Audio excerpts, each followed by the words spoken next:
बोलिए गोविंद भगवान की जय, सनातन धर्म की जय। प्रिय बंधु, एक बार एक बदमाश पुलिस ने पकड़ लिया। उसे पकड़ लिया और जाकर के अदालत में पेश किया।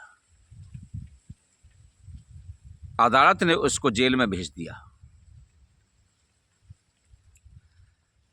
जेल में रहते हुए उस पर मुकदमा चला। मुकदमा चलते चलते काफी समय हो गया। अब उसको फांसी की सजा देना तय हो गया। जब फांसी की सजा देना तय हो गया तो अदालत की ओर से सभी तैयारियां की गई।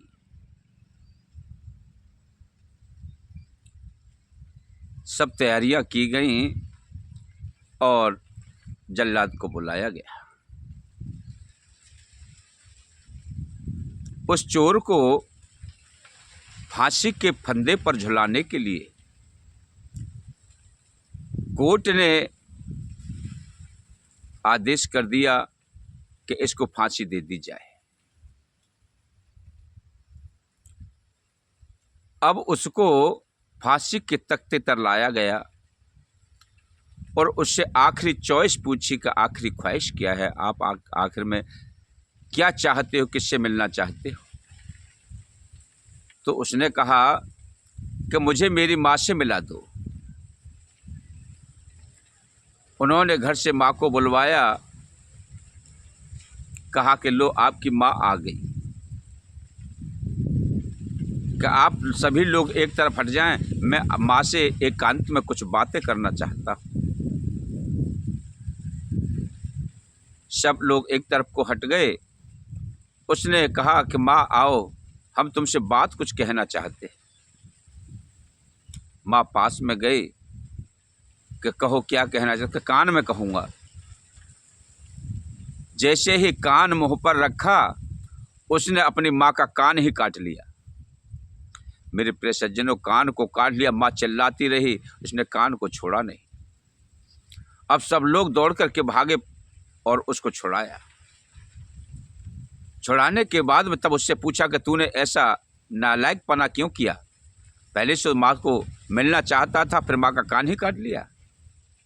ऐसा क्यों किया? कि इससे तुम्हारा क्या लेना देना? मेरी माँ है, मैं कान काटूं या कुछ भी करूं? नहीं, बताना पड़ेगा कि मैं बचपन में बहुत छोटा था। स्कूल जाया करता था।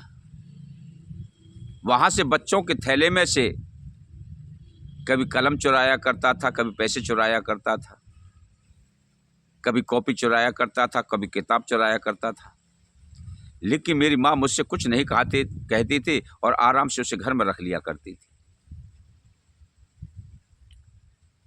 फिर मैं धीरे धीरे कुछ घरों की ओर बढ़ गया तो किसी घर से कुछ बर्तन चुरा लाया, कभी किसी की खाने की वस्तु चुरा लाया और माँ उससे बड़े आदर के साथ रख लिया करती थी।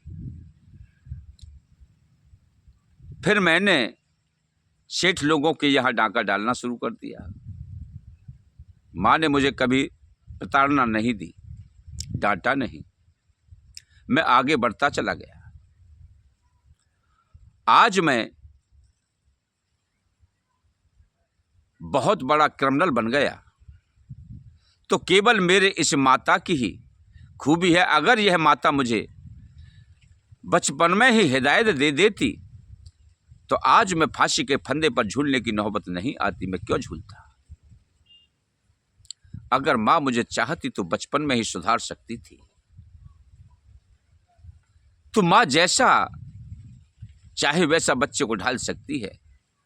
माता निर्माता भवते, माता ही बच्चे के भविष्य की निर्माता होती है।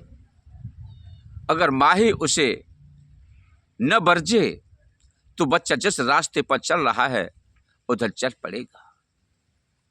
क्योंकि उसे तो वही रास्ता सुलभ मालूम पड़ रहा है, अच्छा मालूम पड़ रहा है। लेकिन बात तो जानती है ना क्या काम अच्छा है क्या बुरा है। बच्चा तो अनभिज्ञ होता है। जब उस ढांचे में ढल जाता है बच्चा तो फिर उस कर्म को छोड़ता नहीं, फिर उसी में रम जाता है, उसे वही काम अच्छा लगने लगता है। आज अगर माँ मेरी मुझे बचपन में हिदायत देती, मुझे रोक लेती, तो आज फांसी पर जाने का नौबत नहीं आती। बोलिए गुरुदेव भगवान की जय।